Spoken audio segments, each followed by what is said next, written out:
Stream 2 pipeline చాలా న్యూస్లో ఉంది.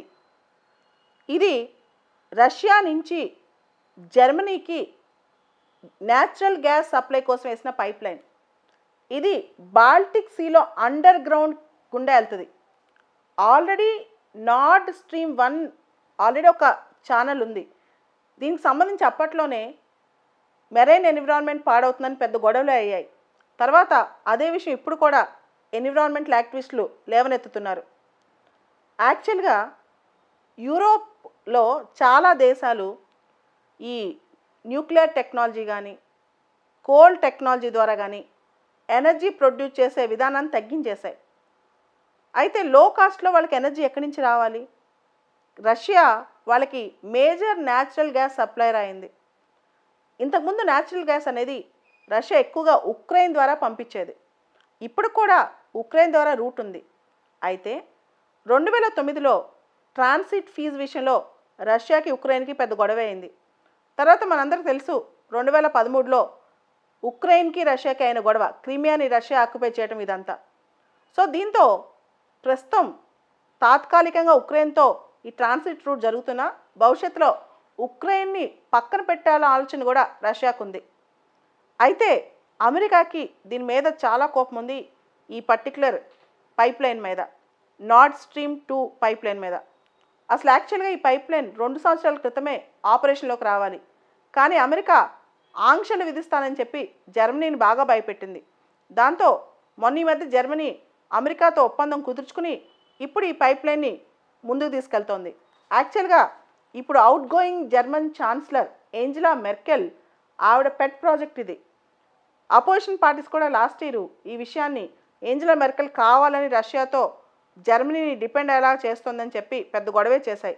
దాంతోపాటు అలెక్సీ నావల్నీ విషయం, రష్యాలో చాలా విషయాలు పుతిన్కి సంబంధించిన విషయాలు అలెక్సీ నావల్నీ బయటపెట్టిన తర్వాత అలెక్సీ నావల్నీ మీద రష్యన్ పుతిన్ ఎలా కసి తీర్చుకున్నాడు ఇవన్నీ కూడా జర్మనీలో అపోజిషన్ వాళ్ళు ఇలాంటి దేశంతో మనకి పైప్లైన్ అవసరం అని చెప్పి కూడా ఏంజెలా మెర్కెల్ని గట్టిగానే క్వశ్చన్ చేశారు. అయినా కానీ ఈ పైప్లైన్ విషయంలో చాలా స్ట్రాంగ్ ఉందన్నమాట.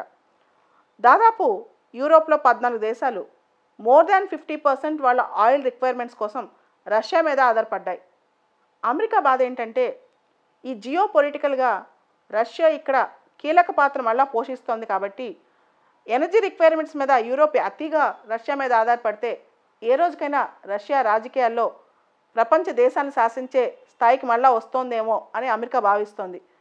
యూరోప్ అతిగా డిపెండ్ అవ్వకూడదు రష్యన్ ఆయిల్ పైన అని అమెరికా భావన. దీనికి అమెరికాలో చాలా కన్సర్న్సే ఉన్నాయి. దాంతోపాటు ఎన్విరాన్మెంటల్ కన్సర్న్స్ కూడా ఉన్నాయి. దాంతోపాటు బాల్టిక్ సీ అండర్ గ్రౌండ్ నుంచి ఈ ఛానల్ అనమాట ఆల్రెడీ ఒకటి ఉంది, దాని ఎక్స్టెన్షన్ ఇది.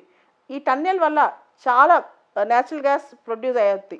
అయితే అమెరికాకు కూడా ఈ ఎనర్జీ రిక్వైర్మెంట్స్ ఇవన్నీ కూడా యూరోప్కి ఇద్దామని ఆలోచన ఉంది. కానీ అమెరికా నుంచి అదే యూరోప్లో రష్యా నుంచి తెచ్చుకోవాలంటే తక్కువ ఖర్చుతో, లో కాస్ట్లో వీళ్ళ ఖర్చు అంతా అయిపోతుంది. దానికోసం ఈ నార్డ్ స్ట్రీమ్ 2 పైప్లైన్ చాలా ఉపయోగపడుతుంది. ఈ పైప్లైన్ లెంత్ 1230 కిలోమీటర్స్, అంటే దాదాపు 764 మైల్స్ అన్నమాట. సో ఈ పైప్లైన్ వల్ల ఎక్కువగా ఫాస్ట్గా న్యాచురల్ గ్యాస్ పంపించే శక్తి ఇప్పుడు రష్యాకు వస్తుంది అనమాట. అయితే ఈ పైప్లైన్ కన్స్ట్రక్షన్ అనేది 2015-16 నుంచే థాట్ ఉంది. అంతకుముందు 2011లో కూడా ఇదే నార్డిక్ స్ట్రీమ్లో ఒక పైప్లైన్ నడిచింది కూడా.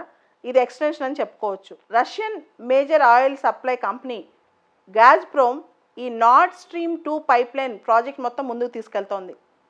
అయితే ఇప్పటి వరకు రష్యా యూరోప్ కమ్మే 2/3 ఆఫ్ ఆయిల్ ఎక్స్పోర్ట్స్ మొత్తం ఉక్రెయిన్ రూట్లోనే వెళ్తున్నాయి. ఇక ముందు ఖచ్చితంగా ఈ నార్డ్ స్ట్రీమ్ 2 రూట్లో వెళ్ళబోతున్నాయి.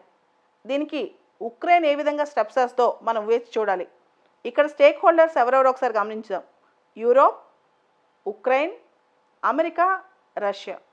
దీంతోపాటు జియో పొలిటికల్గా వస్తున్న మార్పులు. అయితే ఈ టాపిక్లో సివిల్స్ విద్యార్థులకి ఏంటి అవసరం అంటారా?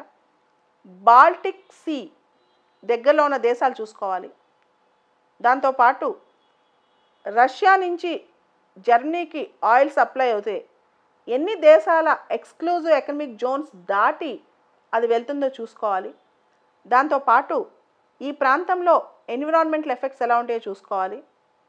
అండ్ ఏ ఏ దేశాలు న్యూక్లియర్ ఎనర్జీ తయారు చేయడం ఆపేశాయి, దాంతోపాటు ఏ ఏ దేశాలు కోల్ ఎనర్జీ పైన ఆంక్షలు విధించాయి, ఇవన్నీ చూసుకుంటే ఈజీగా చాలా క్వశ్చన్స్కి ఎనాలిసిస్తో ఆన్సర్స్ పెట్టేయచ్చు.